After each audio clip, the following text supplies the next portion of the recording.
How to customize iPhone lock, screen iOS 18.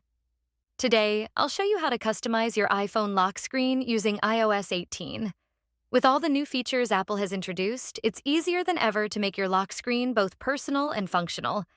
Let's dive right in.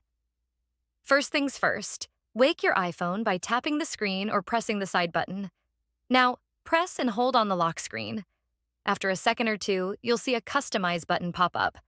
Go ahead and tap that to start personalizing your lock screen. Once you're in customization mode, you can start by tapping the clock. This lets you adjust the clock's appearance.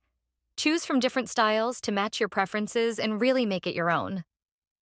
Next, let's talk widgets. Tap the widget area and you'll be able to add or remove them by using the plus or minus icons. Widgets are super useful for quick access to things like the weather, calendar, and more. Add whatever you find most helpful. Now, iOS 18 also comes with a variety of styles and filters for your lock screen. Just swipe left or right to browse through them. You can completely change the look of your lock screen in a matter of seconds. Plus, if you want even more customization, tap the color options to adjust the background and text colors to fit your vibe.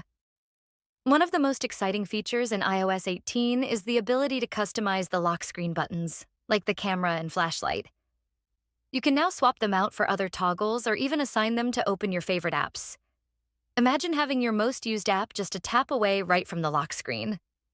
If you want multiple lock screen options, it's super easy to add new ones.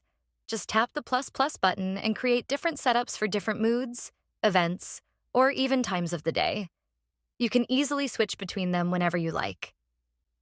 Once you're happy with your customizations, simply tap Done to save your changes. And there you have it.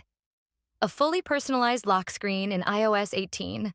If you found this video helpful, be sure to hit that like button and subscribe.